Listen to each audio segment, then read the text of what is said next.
នេះជាស្រូវចំការស្រូវចំការនៅខាងខ្ញុំអ្នកខ្លះធ្វើស្រូវស្រែទៅខ្លះធ្វើស្រូវចំការនេះស្រូវចំការដីទួលហ្នឹងណាមើលទៅដាច់ផ្ទុយផ្នែកពី300ដីហើយពី300ដីពី300ម៉ែត្រចឹងណាស្វាយដែរចំការទៅមកជ្រោតដែរដល់ថ្ងៃហើយដល់ថ្ងៃដាក់កណ្ដៀវដើម្បីជ្រោតហើយនេះប៉ុណ្ណឹងមកល្មមជ្រោតហើយហាលជ្រោតប្រើទៅតែមេឃមិនសូវមិនឲ្យផលសោះសូវម៉ានហ្នឹងរាងស្ដើងប៉ុន្តែគូរាងវែងស្ដើងតែគូវែងសំនៅស្រូវប៉ុណ្ណឹងផលគូសំហើយឡើងឆ្ងក់អីដែរមិនមែននេះណា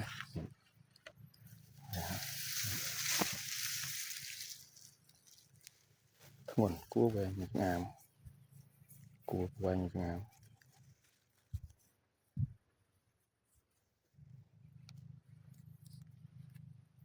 ស្រូវស្អីនាងអំមិនដឹងនាងអុកមិនដឹងទេតែដឹងថាអាពីរហ្នឹងមួយណាដឹងនាងដឹងនាងអីនាងអុកហ្នឹងនាងអំមិនដឹងឬក៏បំរុំហើយបំរុំដើមធំយ៉ាងនេះហើយស្លឹកដូចជាក្រាស់យ៉ាងនេះតាមគេតាមឯងតាមត្រេនណាតាមត្រេនគេដាំត្រេនគេដែរទៅបាន4 18ដើមអីចឹងនោះដើមទៀតចេកនោះទៀតនេះម៉ាំងខុតស្រះមួយទៀតណាស្រះនេះស្រះធំនោះស្រះធំអាយនោះស្រះទូចម៉ាំងខុតទៀត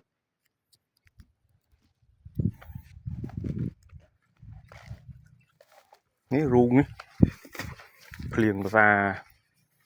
មិញហើយនឹងប្រមាណនេះហ្នឹងភ្លៀងបាក់អស់បាក់ឡើងរូងដី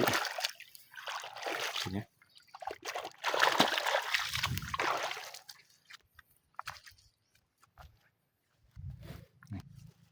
បាក់អស់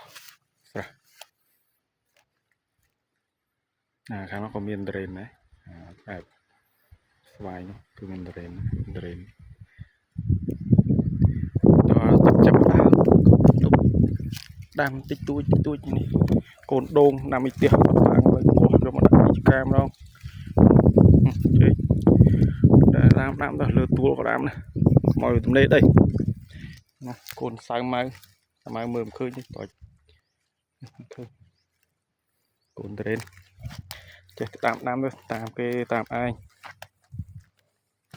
បើវាបានផលបានមិនបានអស់លុយទៅប៉ុណ្ណឹងឯង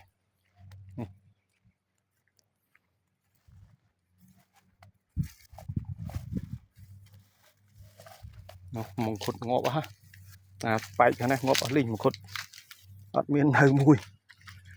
ខុត9ដើម10ដើមងាប់មកនេះអីរង្គូសំលោះទាំងធារារបស់គេដែរអញ្ចឹងណាមកលើទួលសាក់មើលលើទួលមួយដើមមើលដូចល្អណាមកលើទួលជើងតេដាក់យកតម្រង់